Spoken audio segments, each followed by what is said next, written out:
Stalin, by the time he was close to when he was dying, he was still only like 60 something, maybe 70 by then. Oh no, maybe even 50. But he was towards close to when he was gonna have his stroke and shit.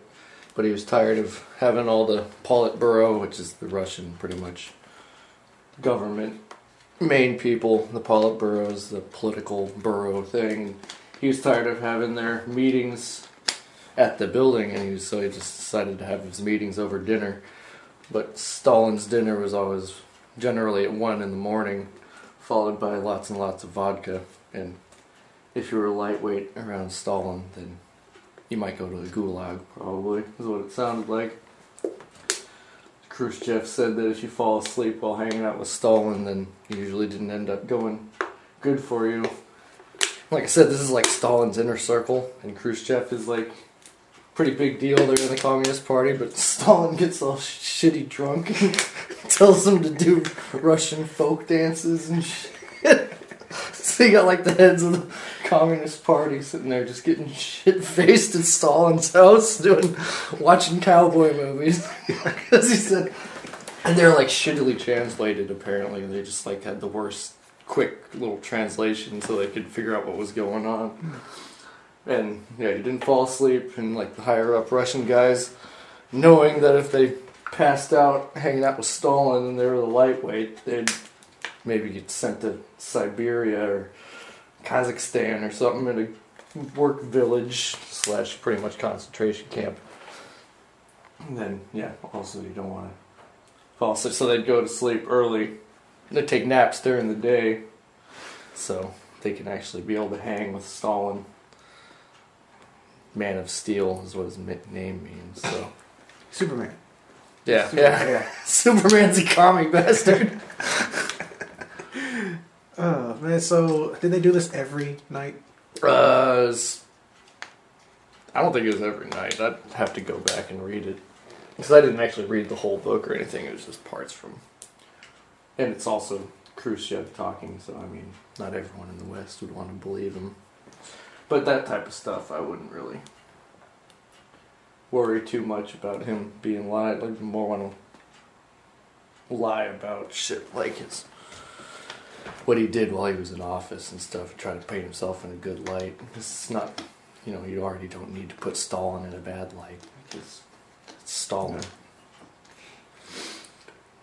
Dang. And I remember you told me a story about how he died. Oh, yeah.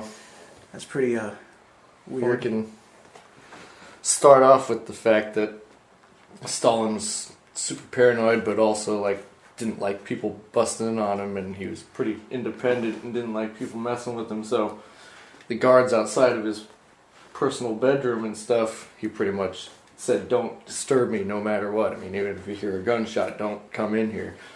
So after a while, he let him sit there, and then caused a ruckus in his room. This is all supposed too. It's like not a way to prove it or anything. But he started making a bunch of noise and caused a commotion, and his guards, want to make sure the fucking leader of the Communist Party's doing okay, so they open the door to check on him, and Stalin's like, "Oh, caught you pieces of shit," and had him killed or sent to the gulag, pretty much. Probably both, because usually when you got sent to the gulag, you were dead.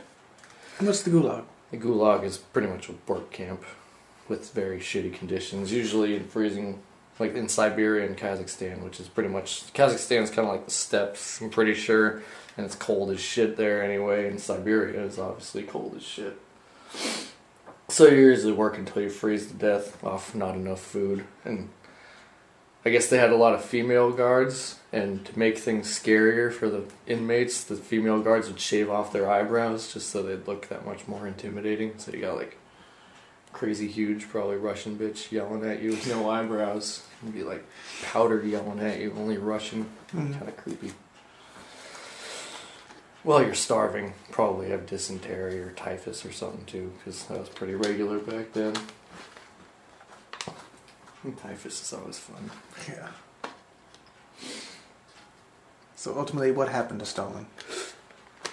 He had a stroke and ended up... Yeah, well, after his guards learned that they don't need to be busted in there, eventually something did happen. He had a stroke, and he ended up passing out on the floor and pissing himself and shitting himself because, he had a stroke. Not much else you can do.